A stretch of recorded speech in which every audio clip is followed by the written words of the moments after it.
সে নিজ থেকে এসেছিল আমার জীবনে।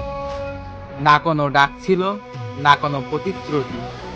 তবু মনে হয়েছিল হয়তো এই মানুষটা আমার জীবনে থেকে যাবে। কিন্তু হঠাৎ একদিন ঠিক যেভাবে এসেছিল সেভাবেই নিজ থেকে চলে গেল।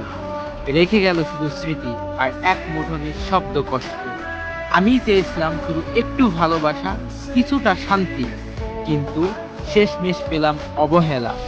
আজও মাঝে মাঝে মনে হয় হয়তো আমি ভালোবাসায় হারিনি, আমি হেরেছি নিজের অতিরিক্ত ভালোবাসার কাছে।